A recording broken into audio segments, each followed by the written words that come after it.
पहली पुतली रत्न मंजरी की कहानी। अम्बावती में एक राजा राज्य करता था।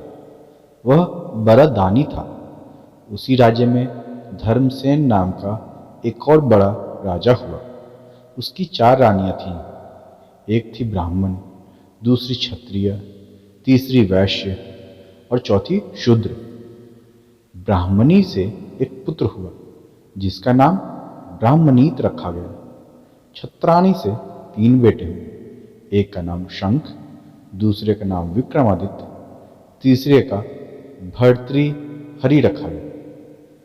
वैश्य से एक लड़का हुआ जिसका नाम चंद्र रखा गया। शूद्राणी से धन्वंतरी हुए। जब वे लड़के बड़े हुए तो ब्राह्मणी का बेटा घर से निकल पड़ा और धारापुर आया। हे राजन, वहां के राजा तुम्हारे पिता थे। उस लड़के ने राजा को मार डाला और राज्य अपने हाथ में ले करके उज्जैन पहुंचा। संयोग की बात है, उज्जैन में आते ही वह मर गया। उसके मरने पर छत्राणी का बेटा शंख गद्दी पर बैठा। कुछ समय बाद विक्रमादित्य गद्दी पर बैठे। एक दिन राजा विक्रमादित्य को राजा बाहुबल के बारे में पता चला कि जिस गद्दी पर वह बैठे हैं वह राजा बाहुबल की कृपा से है। पंडितों ने सलाह दी कि हे राजन, आपको जग जानता है, लेकिन जब तक राजा बाहुबल आपका राज तिलक नहीं करेंगे तब तक आपका राज्य अचल नहीं होगा। आप उनसे राज तिलक करवाओ।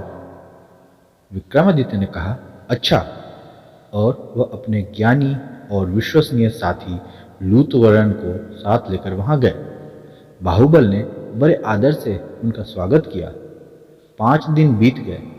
लूतवरण ने विक्रमादित्य को सलाह दी कि जब आप विदा लेंगे तब राजा बाहुबल आपसे कुछ मांगने को कहेंगे। राजा के घर में एक सिंहासन है जिसे साक्षात महादेव ने राजा इंद्र को दिया था और बाद में इंद्र ने बाहुबल को दिया।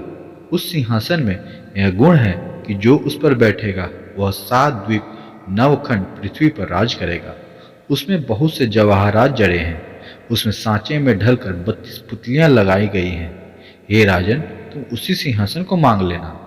अगले दिन जब विक्रमादित्य विदा लेने गए तो उसने वही सिंहासन मांग लिया। राजा बाहुबल वचन से बंधे थे। बाहुबल ने विक्रमादित्य को उस पर बिठाकर राज तिलक किया और बड़े प्रेम से विदा किया। राजा विक्रमादित्य ने लौटते ही सभा की और पंडितों को बुलाकर कहा, मैं एक अनुष्ठान करना चाहता हूं।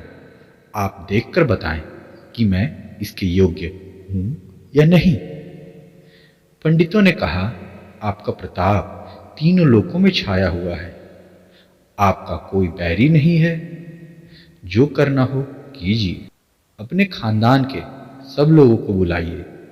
1.25 लाख कन्यादान और 1.25 लाख गायें दान कीजिए।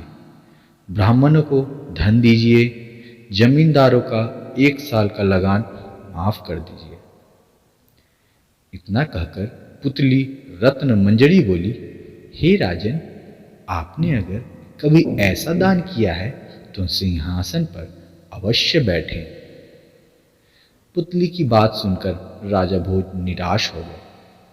आज का दिन तो गया, अब तैयारी करो, कल सिंहासन पर बैठेंगे।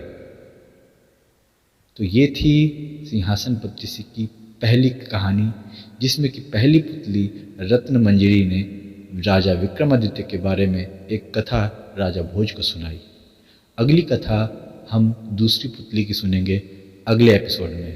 तो मिलते हैं अगले एपिसोड में। Thank you.